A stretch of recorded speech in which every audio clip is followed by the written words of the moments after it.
so I'm trying to give you as much information as I possibly can, so you feel comfortable about what we're doing and trying to put together. I think, first of all, I think everybody always asks me about injury reports and so forth. I kind of give you an idea, so when you go to practice, you've got an idea of what we're doing. When we have somebody in an orange jersey, that means they can't have any contact, and they'll be working with our trainers and our strength staff. Jimmy Jerry, I think we know that has a concussion situation that we're bringing along very slowly. He's getting better and improving, but we want to make sure on that. Quinn Bonaduco, a young freshman, had a back surgery back during the season, is recuperating from that. He'll be in orange. Brandon Beal, as you well know, has had 2 knee injuries. Kind of like that kid there has played well, so good at Purdue in basketball. Hopefully Brandon can come back like that. So, but he's worked very hard. He's made great progress. Watched him run yesterday, so you know he may eventually get to where he could have some non-contact stuff. So he's moved progressively well. Mike Henry during spring break was involved in a car accident and had a concussion, and fortunately he's okay. That's a good thing, but he'll be slowed up early. And then 2 young men we hope to get back as the spring goes. Brock Vereen, who we're going to move to safety, and Foster Bush, both had their knees cleaned up a little bit, and you know, hopefully we look forward to having them in the spring. Guys that will hold out with no contact, but they will do pass shell, and you'll see them move around a little bit, is Keenan Cooper, who his wrist injury got redone, and he's moving around well, but we do not want to take any chances. We know Keenan can play. Marcus Jones, who's come off ACL, unbelievable comeback that kid's made. You wouldn't even know he's got it, but we don't want to, you know, we don't want to push something too fast, because he's kind of gone against science there. Not many people. I mean, he's running full speed right now, cutting full speed, but we don't want something to happen, so we're going to be careful with him. And Stephen Montgomery, a young man that was a redshirt, tore a pec muscle in the off season, had surgery, but he'll be in green. So that kind of gives you an idea where those young people are. When you go out, you can kind of see what they're doing, and I get asked about the injury reports, so I figured I'd just jump right in it. As far as new players, I get asked that quite a bit. You know, the 2 young quarterbacks have done an outstanding job in the off season. I mean, they're both parallel, from strength training to vertical jump to speed to how they've handled themselves. They've just done an outstanding job, and so I'm looking forward to seeing what they can do. But in the classroom and the weight room, they've gotten very good compliments. Isaac Prickty, the young man that's got 3 years left, that set out this year, so he had 3 years, has done a great job in the off season. Kind of give you an idea of his athleticism. He just tested here the other day, and Isaac was a 34-inch vertical jump with a 4.1 pro agility, which is pretty good for a long, lengthy kid. So he's definitely got some ability right here in our home state. Kind of a unique situation. Scott Epke, another young freshman that came in. He's 17 years old, and when he came in, he's 248, and right now he's about 276.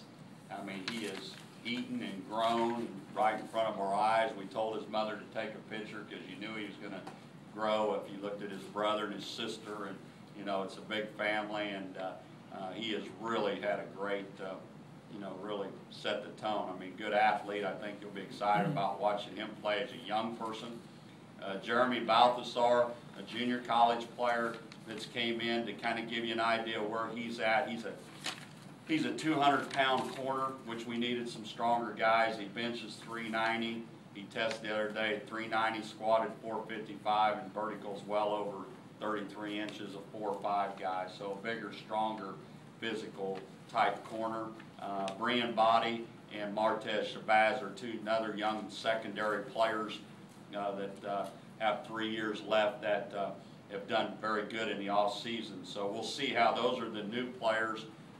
We had to do some things in the secondary. We will be short in the secondary no matter what we do, because we lost so many people a year ago. I mean, that's why we had to do what we had to do. You lose 8 people. If we wouldn't have replaced anybody a semester, we'd been out there about 3 or 4 people playing in the secondary. So that's why we did what we did in recruiting. We got lucky in some aspects.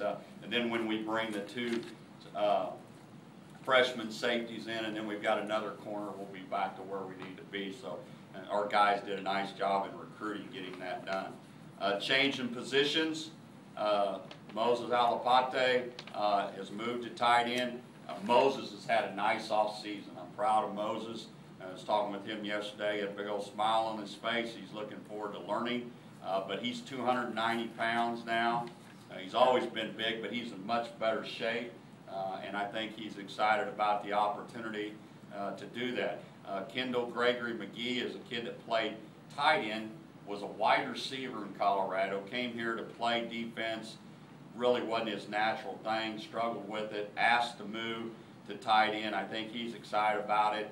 He's a 260-pound young man, so we're hoping, you know, one of those guys are going to work out. If both works out, it's really good. You got some big, athletic tight end type guys. So Ernie Heifert, a young redshirt freshman, 6'6" and about 255. We're going to move him to offensive tackle and grow him into an offensive lineman.